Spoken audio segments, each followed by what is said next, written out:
Assalamualaikum warahmatullahi wabarakatuh. Kami dari kelompok manajemen koperasi dan UMKM akan membahas tentang mengenal kinerja koperasi di Indonesia dengan saya Erlin Sutarianti, NIM 1861186. Saya Vena Artevia, NIM 1861229. Saya Ajeng Yusinoko Putri, NIM 1861247. Saya Muhammad Bayi Kusma Haji, NIM 1861243.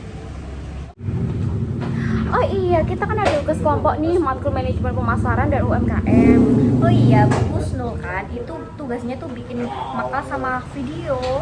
Wah, kebetulan nih. Ya udah kita diskusi sebentar yuk. Sambil nambah pemahaman terkait tugas manajemen pemasaran dan UMKM. Oh, terus ngomong-ngomong materinya apa ya? Jadi materinya tuh tentang mengenal kinerja koperasi Indonesia. Nah, sebelum ke bahasan yang lebih jauh, jadi koperasi merupakan usaha bersama dari sekelompok orang yang mempunyai kepentingan yang sama dengan tujuan meningkatkan kesejahteraan anggotanya. Koperasi di Indonesia saat ini telah berkembang dengan pesat karena para anggotanya yang terdiri dari masyarakat umum telah mengetahui manfaat dari pendirian koperasi. Terus kalau variabel kinerja koperasi itu apa?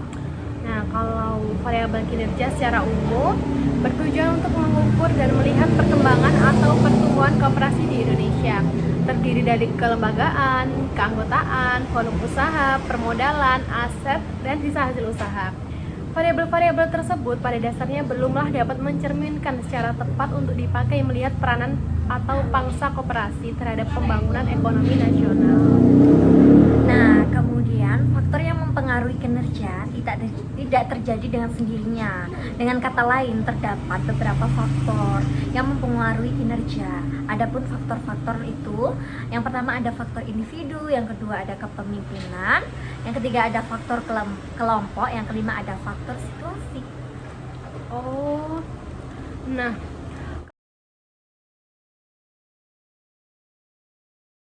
kalau pengukuran kerja tuh gimana sih? Jadi gini, pengukuran kinerja juga merupakan hasil dari suatu penilaian yang sistematik dan didasarkan pada kelompok indikator kinerja kegiatan yang berupa indikator-indikator masalah, keluhan, hasil, manfaat, dan juga dampak. Nah, pengukuran kinerja digunakan sebagai dasar untuk menilai keberhasilan dan kegagalan pelaksanaan kegiatan sesuai dengan sasaran dan tujuan yang telah ditetapkan. Nah, prinsip pengukuran kinerja dalam pengukuran kinerja dapat beberapa prinsip, yaitu 1. Seluruh aktivitas kerja yang signifikan harus diukur.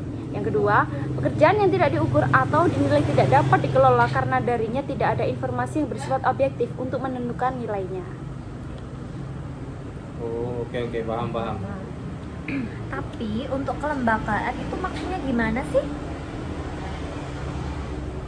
Jadi, lembaga koperasi merupakan sebuah lembaga keuangan yang berasaskan keluargaan dan bergotong royong. Dan tujuannya tak lain meningkatkan taraf ekonomi anggota dan masyarakat sekitar. Ada 3 hal penting tujuan sebuah lembaga didirikan. Pertama, memaksimumkan keuntungan. Kedua, memaksimumkan nilai perusahaan. Ketiga, meminimumkan biaya. Oh. Nah, dan koperasi berlandaskan hukum. Koperasi berbentuk badan hukum sesuai dengan Undang-Undang Nomor 12 Tahun 1967. Ialah organisasi ekonomi rakyat yang berwatak sosial, beranggotakan orang-orang atau badan koperasi yang merupakan tata susunan ekonomi sebagai usaha bersama berdasarkan asas kekeluargaan. Kinerja koperasi khusus mengenai perhimpunan, koperasi harus bekerja berdasarkan ketentuan undang-undang untuk umum mengenai organisasi usaha atau perorangan atau persekutuan.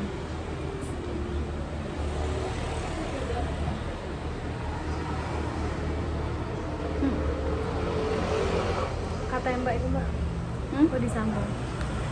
Ayo, volume usaha. Nah, gak apa kata yang kok bisa. Volume usaha itu apa? Kata mbak itu sama.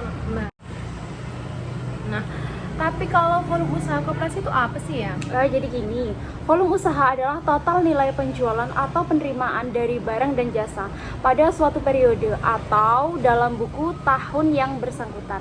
Nah, dengan demikian volume usaha koperasi adalah akumulasi nilai penerimaan barang dan jasa sejak awal tahun buku sampai dengan akhir tahun buku. Terus kalau sumber-sumber modal koperasi menurut UU nomor 25 tahun 1992, yang pertama ada modal dasar, yang kedua ada modal sendiri. Modal sendiri itu ada simpanan pokok, simpanan wajib, dana cadangan, sama hibah. Yang ketiga ada modal pinjaman. Di dalam modal pinjaman itu ada pinjaman dari anggota, pinjaman dari koperasi lain, pinjaman dari lembaga keuangan, obligasi dan surat utang, sumber keuangan lain.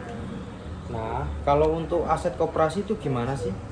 Oh, aset koperasi itu kekayaan yang dimiliki dan dikelola koperasi untuk menjalankan operasional usaha. Aset merupakan sumber daya yang dikuasai koperasi sebagai akibat dari peristiwa masa lalu dan dari mana manfaat ekonomi di masa depan diharapkan akan diperoleh koperasi. Aset yang diperoleh dari sumbangan yang tidak terikat penggunaannya diakui sebagai aset tetap. Oh iya. Yang komponen asetnya kan ada dua, aset lancar dan aset tidak lancar. Oke, paham. Terus kalau SHU itu apa? Nah, jadi SHU koperasi adalah selisih dari seluruh pemasukan atau penerimaan total value atau bisa dilambangkan TR dengan biaya-biaya atau biaya total dengan lambang TC dalam 1 tahun waktu. Kalau efisiensi koperasi ada yang tahu nggak? Bentar, kayaknya aku tahu deh. Jadi gini, kunci utama efisiensi koperasi adalah pelayanan usaha kepada anggotanya. Nah, koperasi yang dapat menekan biaya serendah mungkin tetapi anggota tidak memperoleh pelayanan yang baik dapat dikatakan usahanya tidak efisien. Di samping tidak memiliki tingkat efektivitas yang tinggi sebab dampak kooperatifnya tidak dirasakan sama anggotanya. Nah, untuk mengukur efisiensi organisasi dan usaha, ada beberapa rasio yang dapat dipergunakan yang didasarkan pada keanggotaan koperasi yang bersangkutan. Baik, dari pembahasan kali ini saya jadi bisa menyimpulkan nih, inti dari koperasi adalah kerjasama, yaitu di antara anggota dan para pengurus dalam rangka mewujudkan kesejahteraan anggota dan masyarakat serta membangun tatanan perekonomian nasional. Keanggotaan koperasi bersifat sukarela dan didasarkan atas kepentingan bersama sebagai pelaku ekonomi. Melalui koperasi, para anggota ikut aktif untuk memperbaiki kehidupan masyarakat melalui karya dan jasa yang disumbangkan. Nah, ini ada tambahan nih, dan penilaian kinerja yang dilakukan dengan benar dan tepat secara berkala akan dapat meningkatkan kepuasan kerja dan akhirnya dapat meningkatkan prestasi kerja. Kepuasan kerja bagi karyawan diperlukan untuk meningkatkan kinerjanya. Kepuasan kerja adalah perasaan dan penilaian seseorang atas pekerjaannya, khususnya mengenai kondisi kerjanya dalam hubungannya dengan apakah pekerjaannya mampu memenuhi harapan, kebutuhan, dan keinginannya. Kepuasan kerja karyawan berdampak pada prestasi kerja, disiplin, kualitas kerjanya. Baik teman-teman, jadi di sini kelompok kami mengambil usaha UMKM yang ada di Kota Jombang, yaitu RJ Wedding Jombang yang beralamatkan di Desa Pandanwangi, lebih tepatnya 200 meter dari STI PGRI Udayantara Jombang. Nah, usaha ini didirikan oleh Bapak Rizal sejak tahun 2015 dan bergerak di bidang wedding organize dan persewaan alat pesta. Nah, berikut poin penting dari narasumber yang saya dapatkan, yaitu selalu berinovasi dengan mengikuti perkembangan zaman. Yang kedua, mengutamakan konsep kepuasan klien. Dan yang ketiga, relasi yang luas. Jadi, klien bukan hanya di kalangan Kota Jombang aja. Mulai dari Ponorogo sampai Madura, sudah banyak yang pernah bekerja sama dengan RJ Wedding Jombang. Sekian cuplikan dari kami. Terima kasih. Sekian penjelasan dari kami. Kurang lebihnya mohon maaf. Terima kasih. Wassalamualaikum warahmatullahi wabarakatuh.